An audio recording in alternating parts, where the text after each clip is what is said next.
easier games to predict. I thought for sure this was going to be a game that the Seahawks were going to win, and they did win. I thought they'd win by double digits, Cons. I said it. And everything kind of played out. We should remind everyone there's all of the Stingray radio stations here down. So if you are listening, thank you for listening and watching on YouTube and listening on online. It's available there, but something's happened out the transmitter because all of them in the building, K-Rock, CFCW, the Breeze, all four are down. So hopefully they'll figure it out. We'll see where that goes from there. But if you're having some issues, you might want to check out YouTube or other places. Hopefully you'll get us there. We welcome in Sean Brown to the show. Brownie, how you doing? Good. It seems like everything's kind of thawing out, right? Creating a lot of problems for everyone out there. That's a little slick, little slick outside right now. But have you watched? Are you an Olympic guy? Do you watch a lot of the Olympics? Yeah, I you know what? Of course I watch it. Just I'm not sitting there a diehard, just couch rotting and watching every event and sitting there for hours or anything like that. But I definitely, when I have time, I put it on there. I just think it's a cool opportunity to watch some non-traditional sports that you don't normally watch, right? I'm normally just a hockey, sometimes baseball, a little bit of football, but it is nice watching, whether it's downhill or freestyle skiing or cross-country skiing. Reminds me a little bit of being over in Europe. Obviously, Europeans are a little bit more accustomed to some of those sports, and a lot of the times when you're sitting around in the locker room area, a lot of guys are watching or continue watching those sports, and Europeans kind of get behind them a little bit more. So yeah, it's great anytime. And it's just, it's a good time now with the way things are going in the world, just to kind of get behind your country and support the athletes because they put in such time. Yeah, no, it's a big commitment for sure.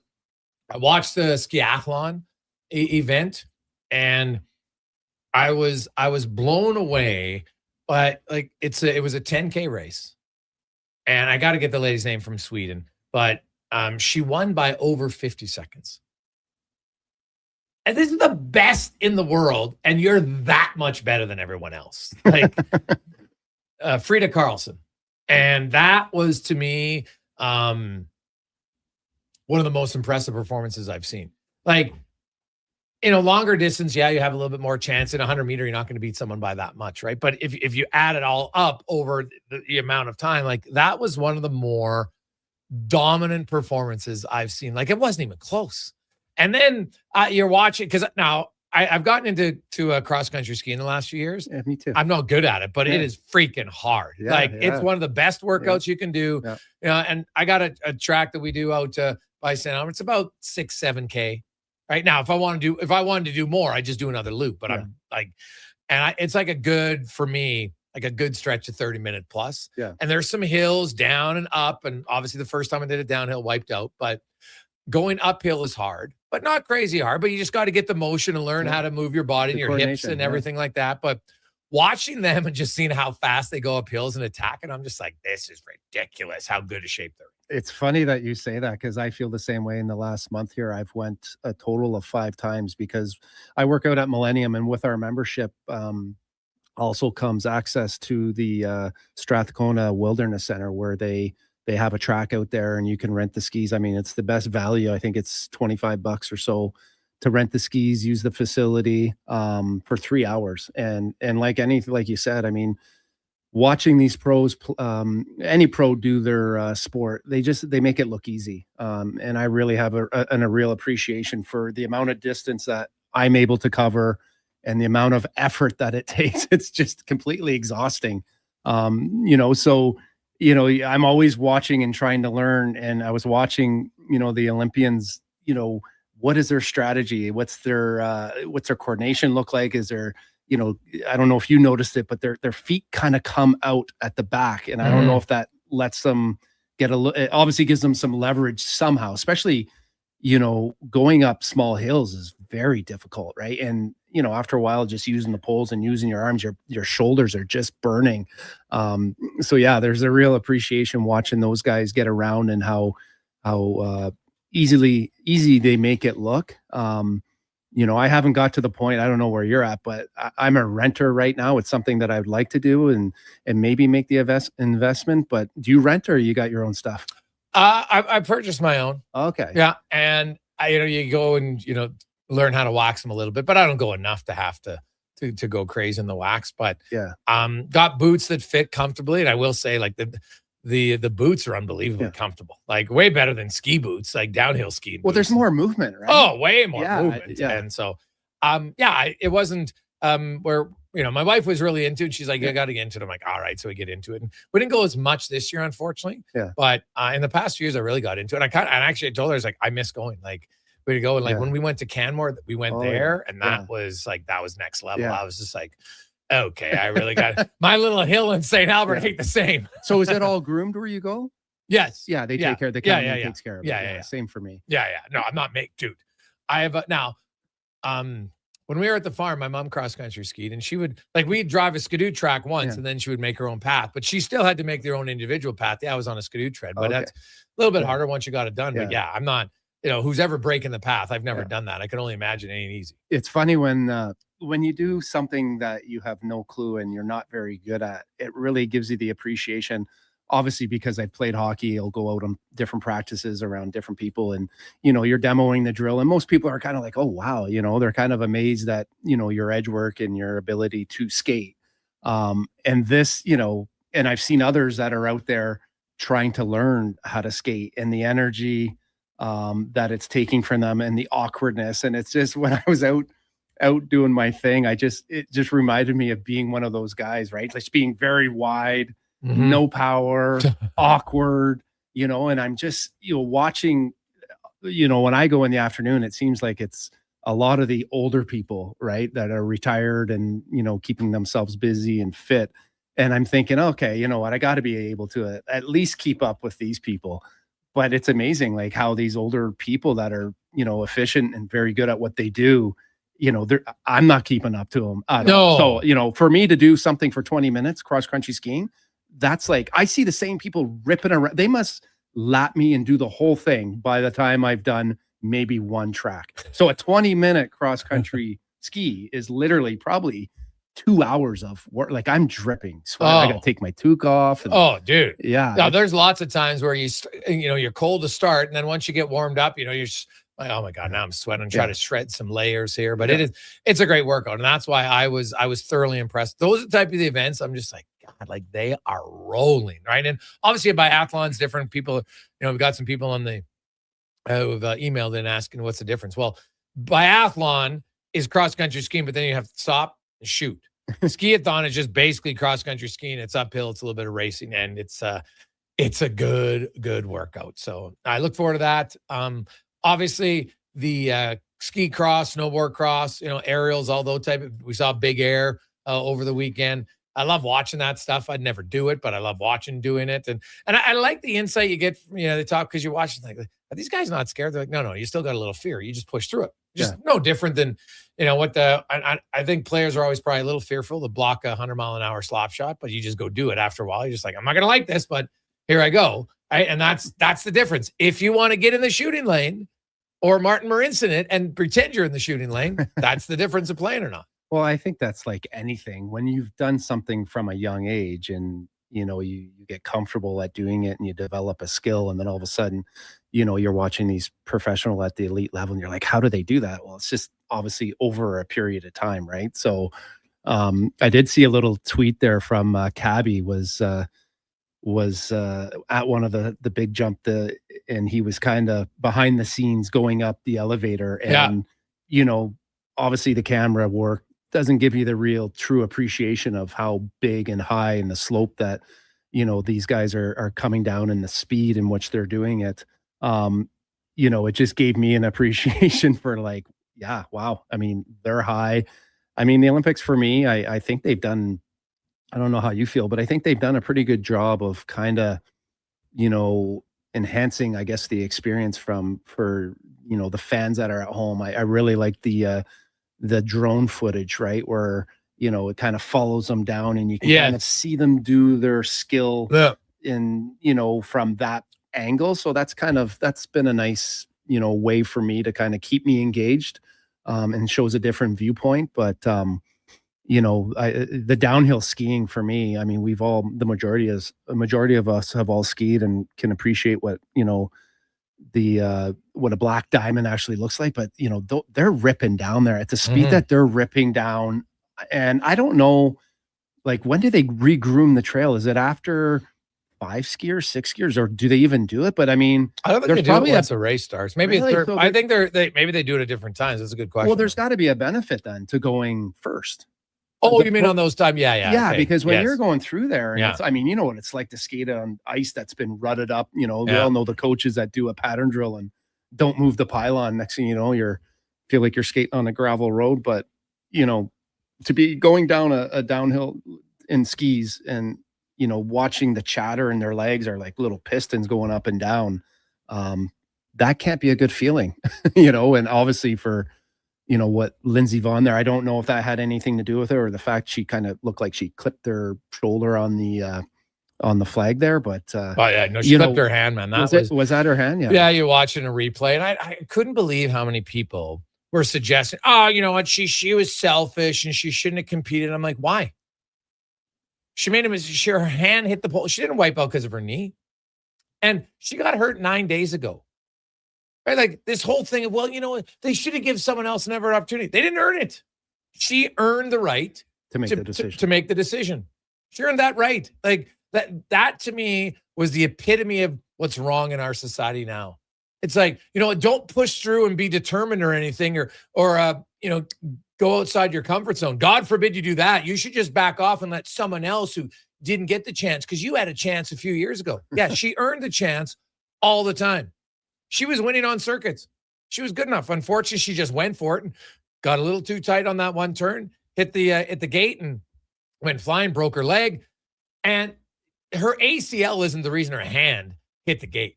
Like, don't confuse the two, right? Like, had she finished that run, it would have been unbelievable. But the fact that she had the mental toughness to tell herself, I'm going down this mountain at like whatever it is, 80 kilometers. Like, it is freak show, man. Like, It's so funny when I was watching this Winter Olympics.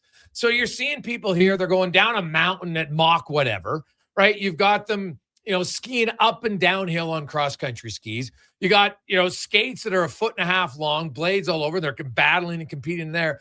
And you compare it to like the Summer Olympics where it's like, okay, let's see who can run the fastest on a straight, even, it's more kamikaze, the Winter Olympics, in a lot of events. Like, not even close. Like, the most kamikaze event in the summer is gymnastics, right? Like, when you're on the high, even like those bars, you're on the on the balance bar and the high bars and everything like that. Like, you're flipping quadruple flips. That's up. But you're also not on big air where you're 50 feet in the air doing it, right? Like, you're doing it off a bar, and if you miss, you're going to fall.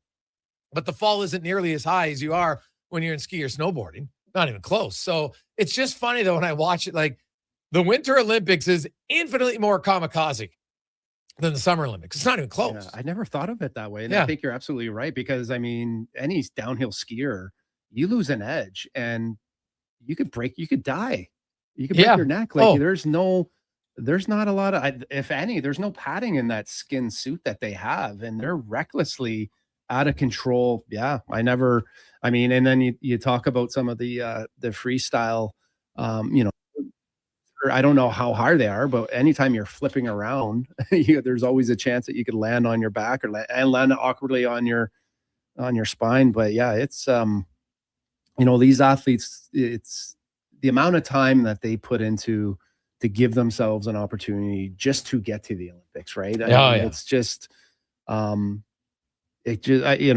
back when I was training, I was lucky enough to be around a lot of different athletes, and and watching the amateur athletes and the passion and what they do, and their day compared to my day was completely different. Like, they're pretty much putting in the same work, if not more, and then they got to go work a job, right? And sometimes they're doing 2-a-days and stuff like that, so it kind of goes unnoticed and sometimes unappreciated for what they do. And I think any professional athlete, at the end of the day, Lindsey Vonn probably made that decision, obviously because she's earned it, she's deserved it. I can't see an athlete putting her country or putting herself in a situation where she didn't feel like I don't think you could go into an event like that mentally if you didn't feel 100%. You would hurt yourself. Oh, you have to. But just her mental toughness to convince yourself to go down the hill with a ruptured ACL. That, like, I would love to see, because you're still fear, but you push through it. And how you convince yourself, yeah, I'm doing this, right? Because it's like, that is different than playing a hockey game with a separated shoulder. It's not even close. Separated shoulder is just going to be the pain. You know what? Can I make a play? Can I handle the contact? That's what it is, right? Like, you're not, the odds of, having a major wipeout in hockey compared to skiing aren't the same, right? Like, you got a bum shoulder. Like, your bum shoulder is going to lead you to breaking your leg. Yeah, but I think that if it, your shoulder, for sure, I'll agree with you on that. But if you have an MCL or anything wrong with your legs, yeah, and you're on blades and you're skating, yeah, somebody's body, like, you are chasing down pucks, guys are pressuring you, right? You do have your back turned. You are putting your safety sometimes in other guys' hands. So there is, I wouldn't be as fearful playing a game with my shoulder as much as I'd be a little bit more fearful if I had a knee injury or an ankle injury. Yeah, no, that's fair. Coming up on the program today, Kevin Woodley is going to join us here in a second. He's going to give us a rundown of the goaltending matchups. Who might be the best goalie for Canada? That's a big question. Ben Steiner will be by talking Olympics, Cam Tate, Farhan Lalji, Spec, Jason Smith, and more on the Gregor Show, presented by PlayAlberta.ca. Sometimes you think about what you're going to do in the day. Go to work, pick up the kids from school, make supper. But at GS Construction, we think a little differently. Winter is our season to think, to plan, and to improve. We study, we innovate, we train. So when the thaw comes, we're ready to dig, build, and deliver even better, which means we need people like you. If you're thinking about joining the team at GS Construction, now's the time to do it. To apply and to see how we think, visit gsconstruction.ca. Hello. You're never going to believe this. Booster Juice called your name today. You can get a free smoothie or acai bowl. No way. I'm heading there now. Oh my gosh, you and my brother have the same name. Okay, I'm calling him next. I'm hanging up. Booster Juice Names of the Day is back. 2 names are selected each day, and if your name matches, you can get a free smoothie or an acai bowl. Watch for your name on the Booster Rewards app and social media. Must be an app member to qualify. Booster Juice. Canadian born, blending since 1999. You've got a go-to coffee spot, a trusted barber, even a lucky game day jersey.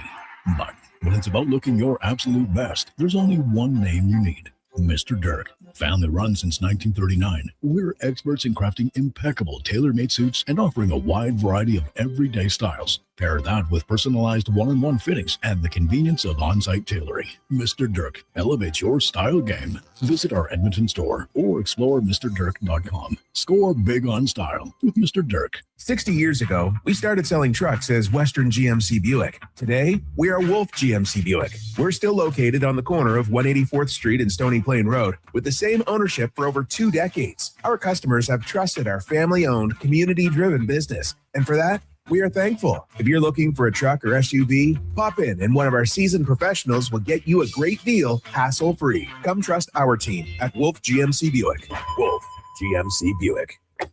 We're making it easy.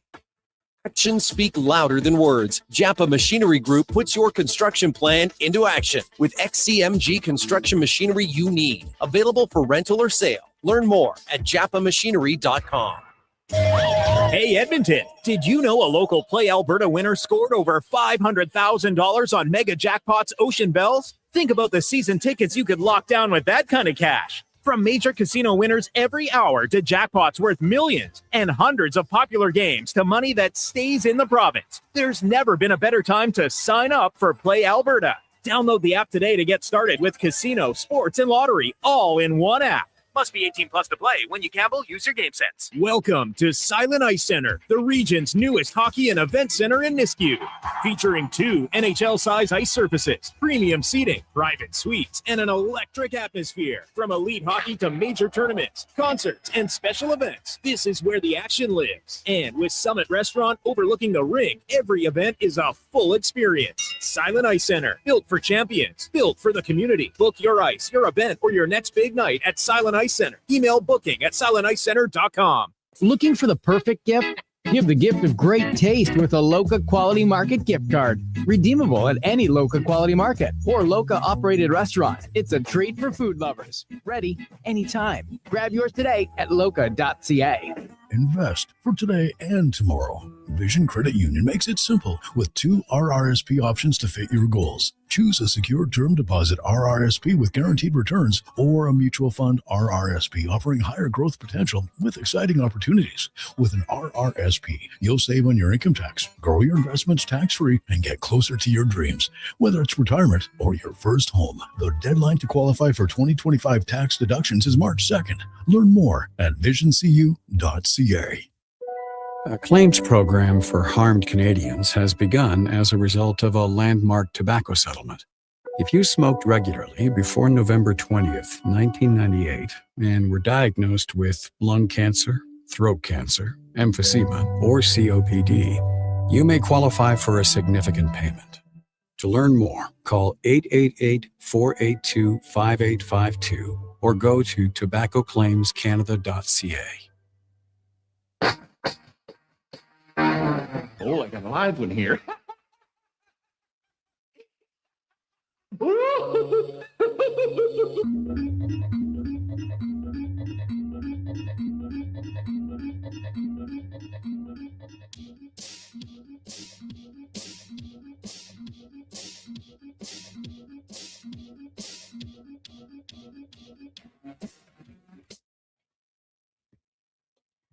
Portions of this hour brought to you by Crystal Glass, your clear choice for residential windows, locally manufactured and installed.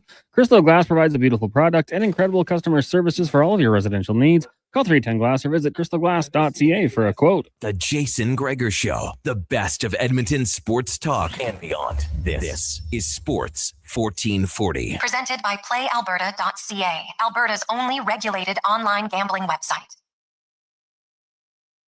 224, welcome back. Congratulations if you missed it. Megan Oldham winning a bronze medal today in the women's free ski slope style. So that is the second medal for Canada at the games.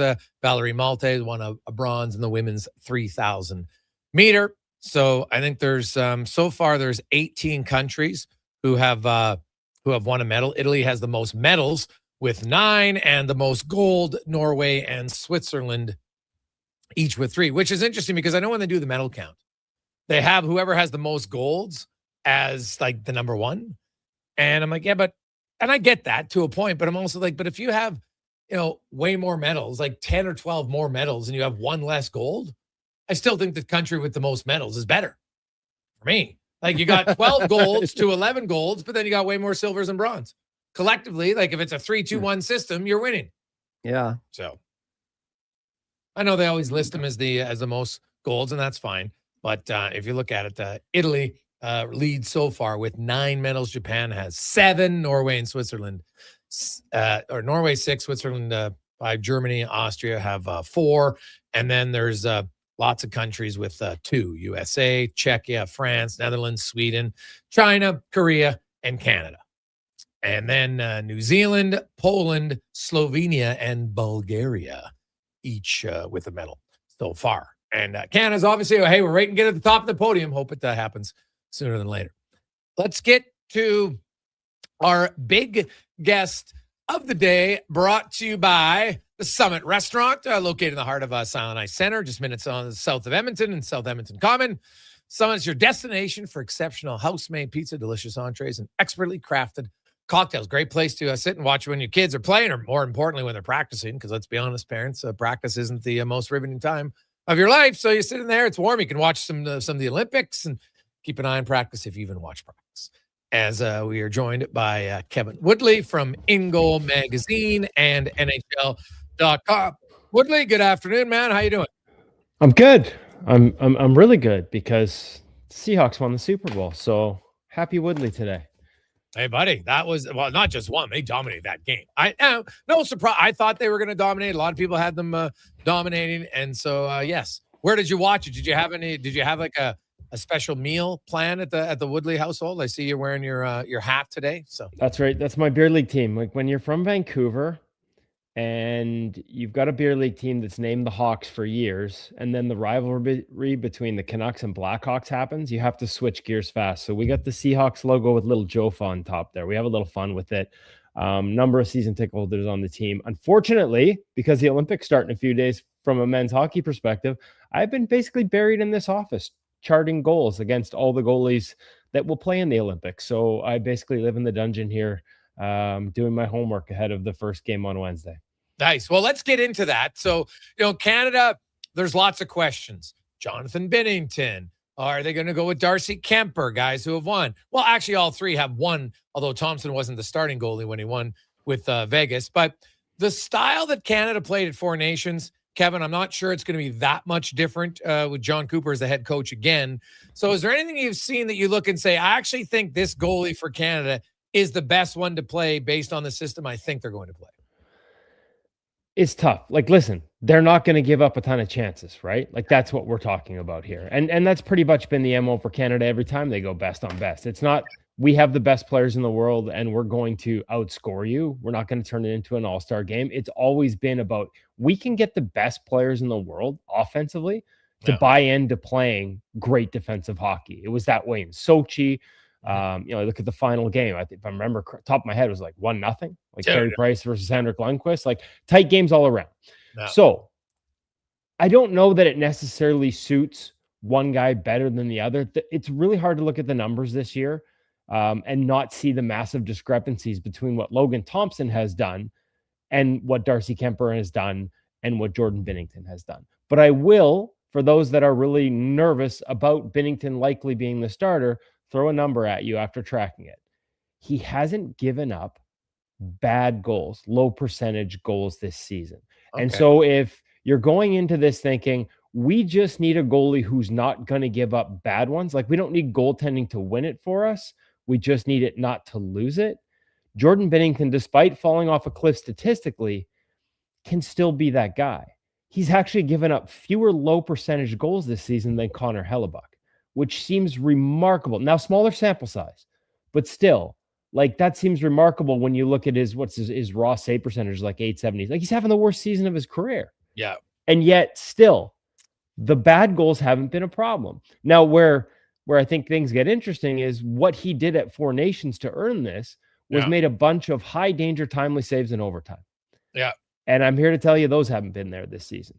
Like, positioning, getting caught moving, the amount of backdoor tap-ins. When I did his goal chart on the last 100 goals, 24 of them were high glove. And you think, oh, wow, 24 high glove, like that's where you got to shoot. But only a couple of them were clean. Like, it's all the amount of times where he's totally out of the net, they're chipping into a backdoor behind him. The bigger problem was along the ice. On outside weather, his right skate 10, his left skate 14. That's 24 goals where he's not in the net relative to the shot. Like, he is just not keeping up with the pace of play. He's not recovering fast enough on rebounds and second chance opportunities. There are way too many tap-ins, or there have been, when he's in net in St. Louis. Now, tougher environment than what he's going to face in Canada. And so you hope a more stable, predictable environment will allow him to maintain what he's doing on the low danger stuff and hopefully come up with a few more high danger. Beyond that, though, guys, like when I look at sort of quality starts, great and stolen wins, maybe you don't need that. Logan Thompson, 11. 9 great starts, 2 stolen wins. Darcy Kemper's 2 stolen wins, 5 great starts. Binnington doesn't have a stolen win all season. He's only got 4 great starts. His quality start percentage is 40.6. So you are really counting on him turning back the clock and turning back into the guy that was there last year. And all the goals I look at this year, the only spot where that sort of guy is still there is on the low danger stuff. So that's hope, but all the numbers point to the other two. So you said he has no stolen wins in St. Louis this year, and Thompson has 5 and Kemper has 2? Thompson has 2, Kemper has 2. Clearsight's really strict on stolen wins, so I tend to combine that with great games and stolen wins. Logan Thompson is 2 stolen wins in 9 great games. Kemper is 2 stolen wins in 5 great games. Binnington is 0 stolen wins in 4 great games. So, but again, maybe you don't need that guy. Maybe you don't need stolen wins in great games out of your goaltending if you're Canada. You just want steady. It's been a tough season for Jordan Binnington, but between his ability to sort of break up forechecks with the puck handle and not give up bad goals, like that's what you're hanging your hat on if you're Canada choosing him. Kevin, how much of it is it an adjustment for for a goaltender to get to the bigger ice? And obviously there's got to be different sight lines, but that adjustment has to, be there for them, does it not? I mean, but bigger ice, is it bigger? Like over there? Like we're not talking Olympic sheets No, this it's year. not Am I bigger. right? It's smaller. It's actually smaller than the NHL ice. Well, I don't think the neutral zone's smaller, so it's not. It's more about the width of the rink, Sean. To your point, I do think it's the same. There is an adjustment when they've gone in the past and had the wider sheets, dead angle plays, timing with pucks coming off the wall. But I think this is going to be more the status quo. I don't think for goalies, unless there's something weird with the backdrop and the sight lines that I haven't considered, I don't know that this one is going to be a huge adjustment. Style of play, maybe, and that's where I'm curious. Does this resemble the Four Nations, which was, as much traffic and tips and guys determined going to the net hard? Or do some of the teams revert to a little more pass, and pass some more? Like, do we see this become a bit more, I don't even want to say open, but more of a skill game as opposed to a grind game? And when you look at the number of goals against all goalies, like I was looking through the trends and what everybody, like one of the top sort of scoring chances that go in on everybody is broken plays, like just chaos in front of the net. Do we see more or less of that in these games? I'm not entirely sure. I think it'll probably be similar because of the number of NHL players, but I'm curious to see the first couple to see if we see a shift, maybe not in rink, but in style. Kevin Woodley from Ingo Magazine, NHL.com. What about the USA between Hellebuck, Swayman, and Ottinger? Do you see, like, most of us assume it's going to be Hellebuck, but is he deserving of it? Yeah, you know what? Obviously, he hasn't had the season this year that he did last year, but he still is deserving of it. Even coming off the injury this year, there has been a little more inconsistency in his game in terms of, those quality start percentages. The American with sort of the best numbers when it comes to quality start percentages, Jeremy Swayman, positive game percentage, 73.7. That leads them all. Connor Halley down at 69.4. So not a huge gap there. But a lot of quality games out of him, only 3 blown, 3 where he got bailed out, only 1 stolen win, and only 4 great games. So it's been a little more average and steady. But I just think that overall, when you look at his adjusted save percentage, he's still up near the top of the league despite this recent downturn, still ahead of both Swayman and Ottinger in that category. I'm just not sure, especially because he got them to the final of the Four Nations. I find it hard to believe that you go away from a guy who's coming off his 3rd Vezina, the Hart Trophy, and like I said, getting to the final, and hard to blame him for losing the gold medal game against Canada at the Four Nations. Other goalies in the tournament, who are you watching to think, hey, this guy could be the one in a one-gamer that could steal the show? It's probably Dushtal. Although interestingly enough, he's only got 2 stolen wins on the season.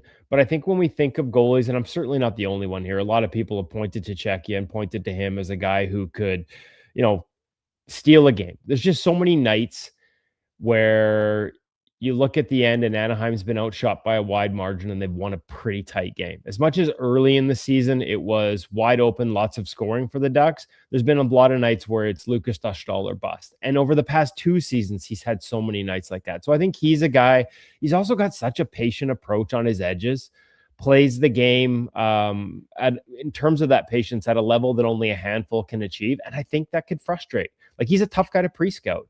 Because of that patience, he's a tough guy to break down. And I think he's the kind of guy that could get a team to come out of their game plan if he has early success against them. The kind of guy that at the end of the night, you just throw your hands up in the air and said, we couldn't beat this guy tonight. And so I think he's a popular pick for that. Like Philip Grubauer statistically is having a better season than him on adjusted save percentage, on stolen wins, on great games. Like, Grubauer's been there.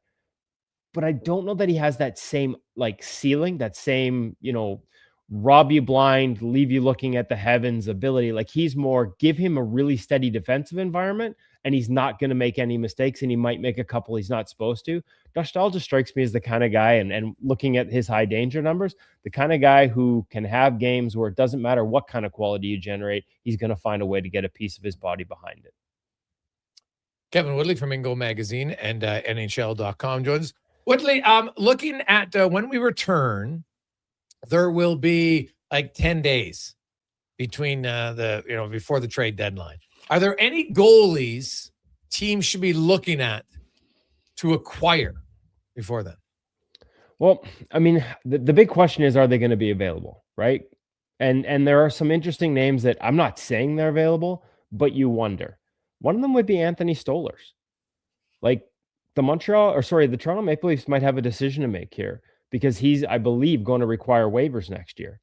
Hildeby's going to require waivers next year. And he's been really good when he's been in the net. And so you've got Woll and Stolarz and Hildeby. And if you make a decision that Hildeby is a cheaper, better option for you moving forward, or that you don't want to risk him becoming the next Brandon Bussey on waivers next season, then do you see them proactively make a move on Anthony Stolarz? Nothing to indicate that they're not happy. Obviously, he hasn't had the season this year that he did last year.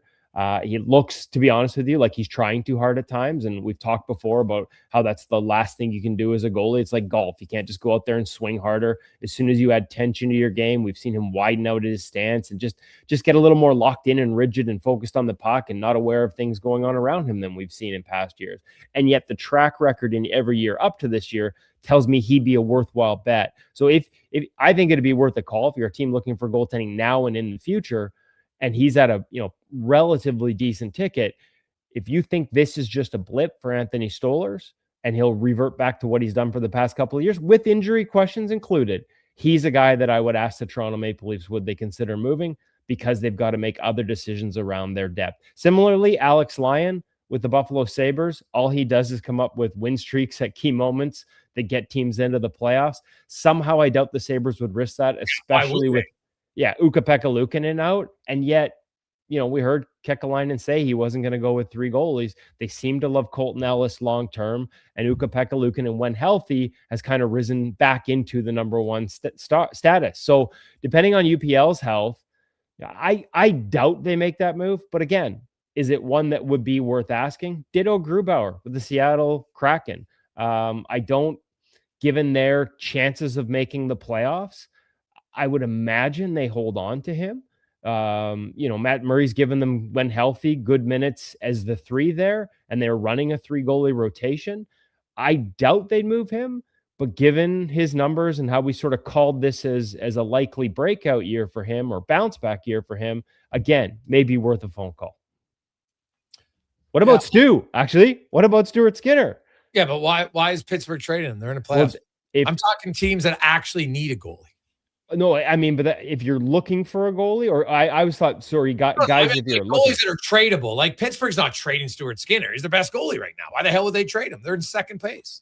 I'm talking like teams that are looking, who need a goalie. Who should they be looking for? Realistic ones. Like no one's. I don't see Kyle Dubas saying, "Oh, you know what? I'm going to trade Stuart Skinner now." Like that would be absolutely foolish. Except if you're looking for because they're in the playoffs, you're right. But if you're Kyle Dubas, who's always looked forward, if somebody were, and I don't think anybody's blown him away with offers for Stuart Skinner, Sheloff's has been just as good. Miroshov is ready. Like they've got prospects coming. Like as much as he's as good as he's been there, and nobody's sort of pointing that out more than I have.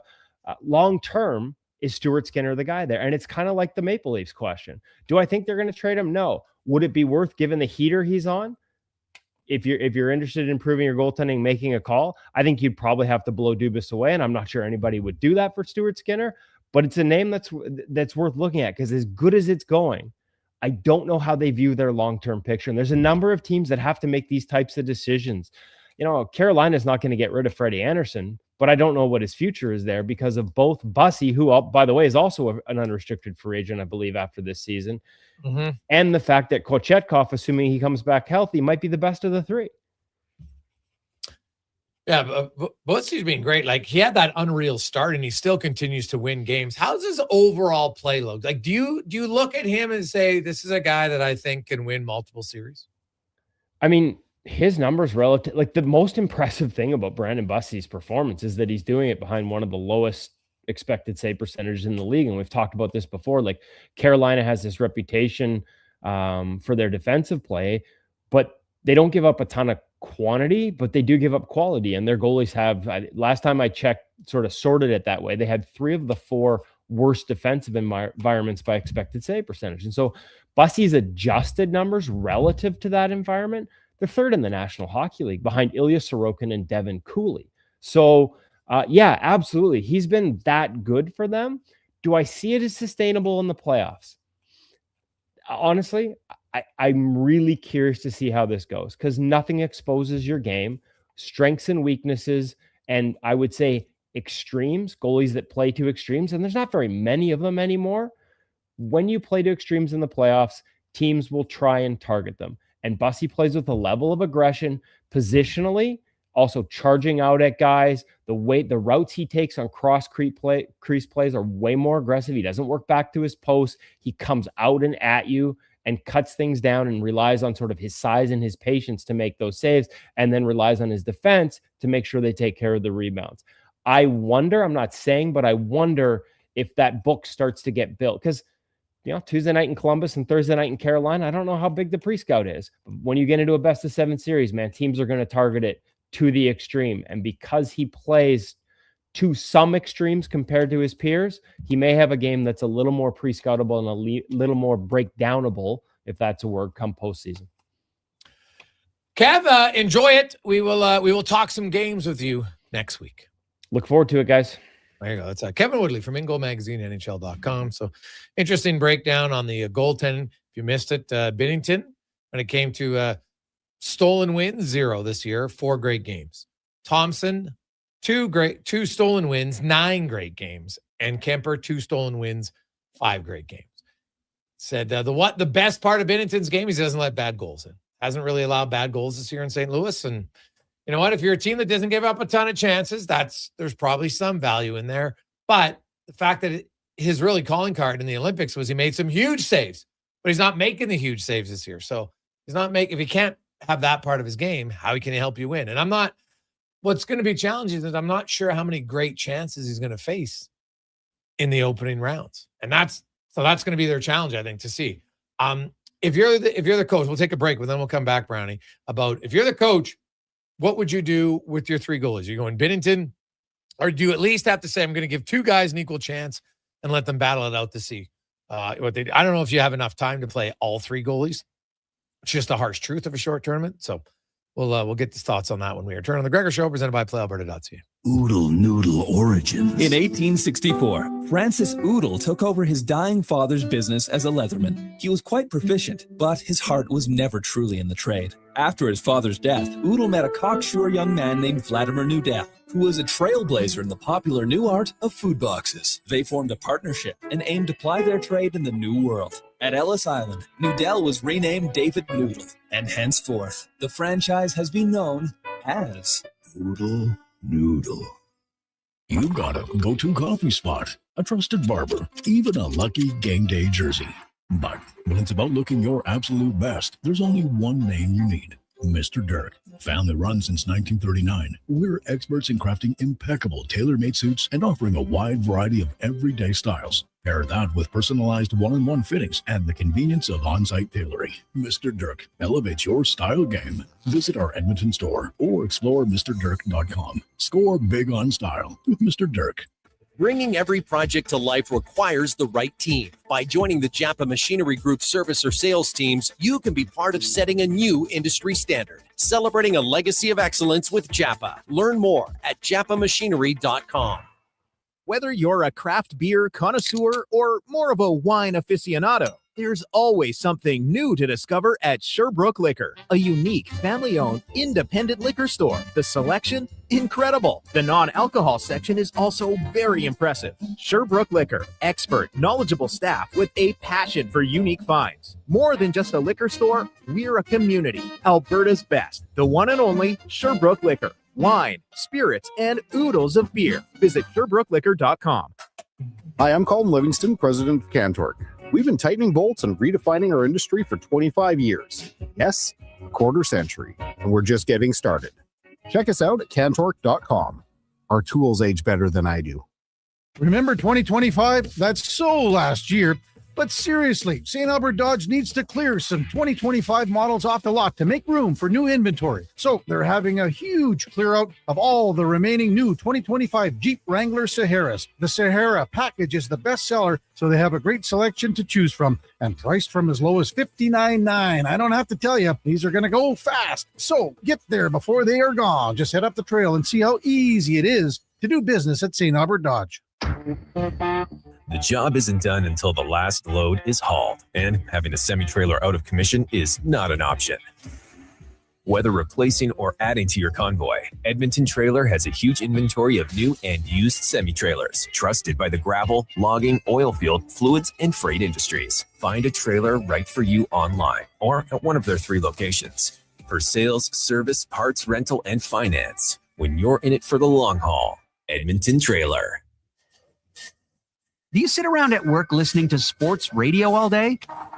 That's right, my friend. There's no shame in it. It's the good life. And we're not here to snitch. Say, if your company advertised on Sports 1440, you could be the one listening for your company's ad every day. Now you've got an excuse to listen to Sports 1440 all day. It's part of the job. Sounds like someone's getting a promotion. Email Gregor at sports1440.ca and let's get to work for you.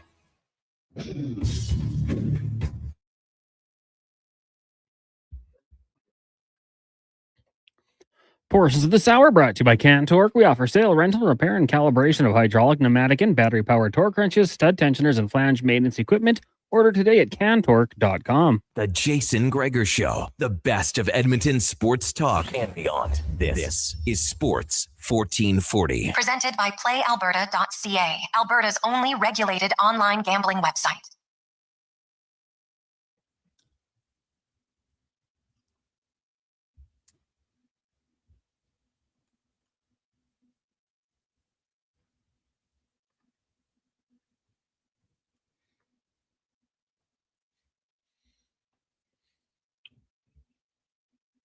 $250. Welcome back. Jason Gregor, Sean Brown, Connor Halley, Sports 1440, sports1440.ca, YouTube, Facebook, X, Instagram. Thanks for listening. Thanks for watching. Hope you had a big weekend. Did you hit any prop bets?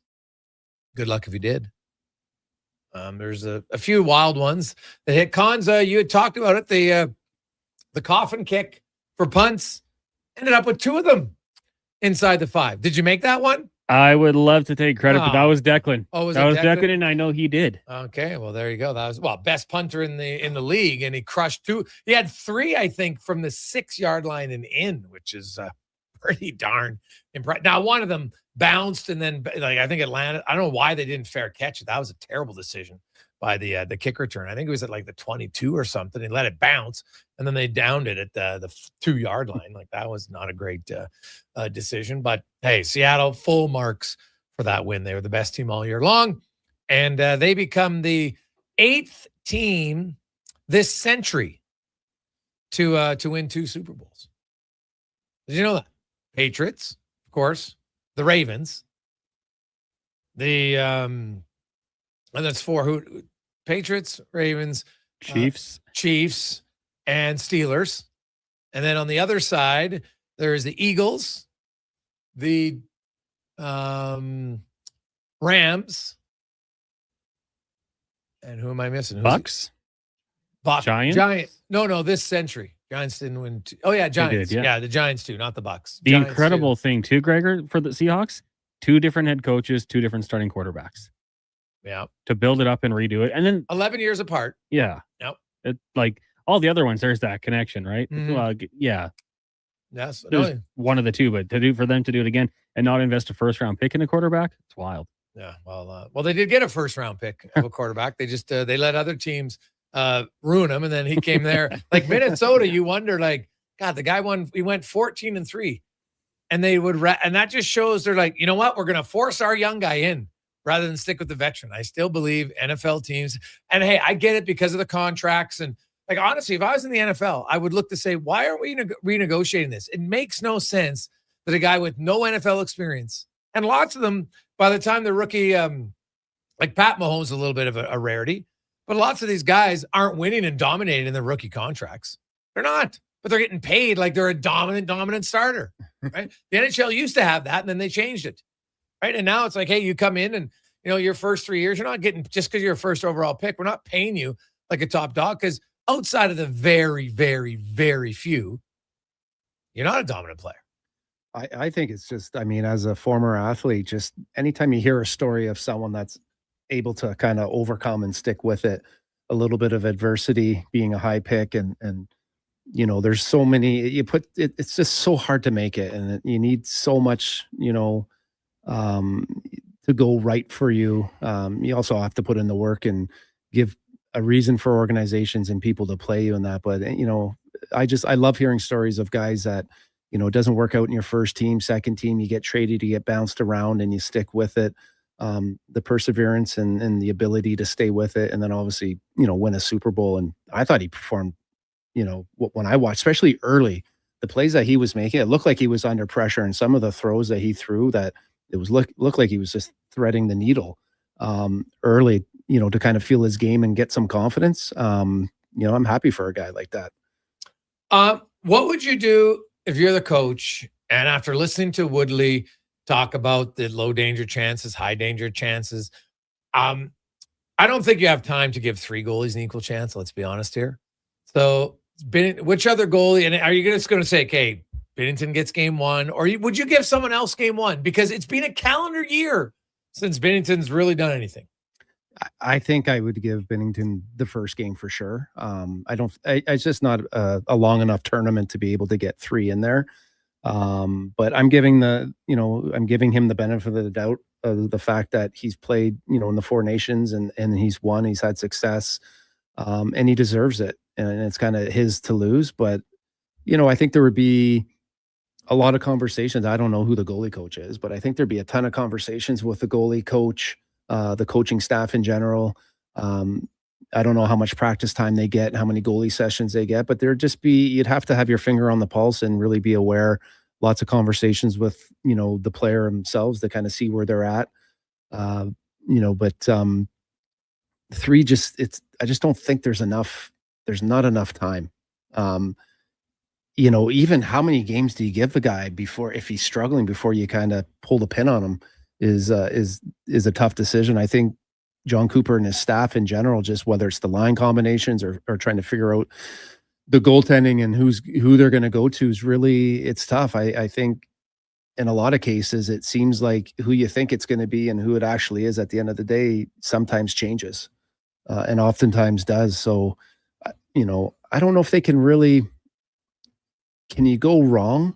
In the situation. Well, not in the opening rounds, probably not. It's really going to come down to now. Hey, if you decide whoever your starting goalie is for the final, and if by chance he doesn't play well, it's always going to be easy to look at hindsight for sure. But I will say, if you go with Binnington, and he's just average in his first few starts, and he's been average for a calendar year, you do open yourself up for significant criticism.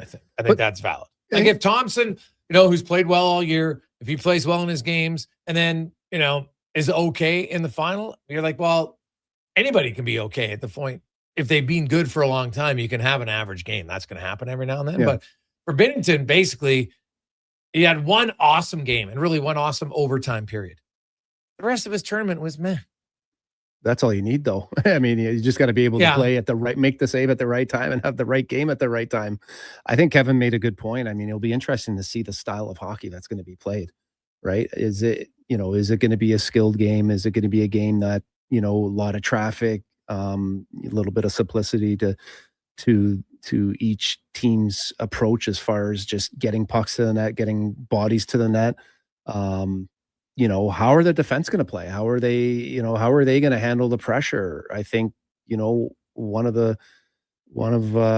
thing you'd have to look at is, how well the goalies are playing the puck, how comfortable they are with the puck, the decisions that they make, because, I haven't played against or haven't played with, probably the best puck handling goaltender, ever to play the game, Martin Brodeur. It makes the world of a difference of being able to go back to the puck and have someone handle it. And it's almost like having guy probably had better hands than I did. What did you make of it? Now their practice lines had McDavid between Celebrini and Wilson, McKinnon with Suzuki and Marchand, Crosby with Marner and Stone, Horvat with Reinhardt and Hegel. And then Jarvis and Bennett, the two guys who replaced the injured players, they're the two extra. Taves with Makar, Morrissey, Parayko, Harley, and Doughty, which made it look like maybe that Theodore and Sanheim might be the two extra guys out.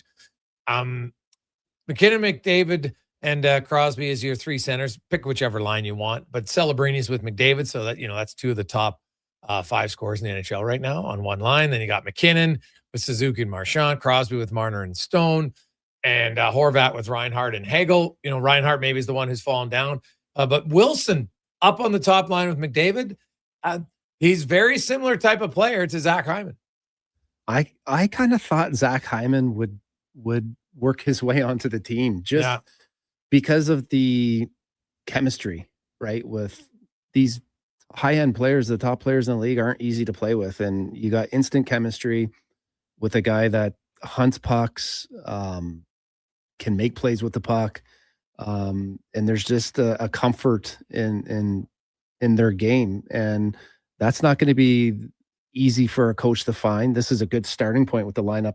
You probably really can't go wrong with, where he's starting, and depending on how it goes, the adjustments that he's going to make. But just that's one less, having a player like Hyman and the way he came on is just one less decision maybe that as a coach you would have to make chemistry wise. So I'm interested to see Wilson. To me, obviously, I wouldn't want to play against a player like that with his size, his physicality. I'm more interested to see on how he can play within that style of the Olympics, the reffing, the physicality. Is he able to control himself? How are they going to call it? That's going to be for him and Bennett. That's going to be, where they're just going to have to, find that line, get close to that line, and without going over the line and adding that physicality. So I'm really interested to see how he handles. I would probably have Bennett, because he's had the success in 4 Nations and, coming off the MVP in the playoffs there. I'd probably find a way to get him. I like the way he plays. Yeah. I'm guessing he isn't in for game 1 because they look and say, we're not going to put 2 guys that were the subs ahead of guys that were originally on the team. You think that would play into it? Well, I'm going to guess. Yeah, yes. I think it does. If Binnington's, why else is Binnington getting the first start? Just don't want, Right. It's the only way you can do it. Here's not good news, and hopefully this is just precautionary because it's a 5-0 lead for Canada over Czechia. But the best woman player for Canada, Marie-Philippe Poulin, was injured in the first period and is not coming back. Is not on the ice to start the second period and is out for the rest of the game. Now they are up 5-0, and let's be honest, Canada and U.S. on the women's side, it's gold or broke for both of them.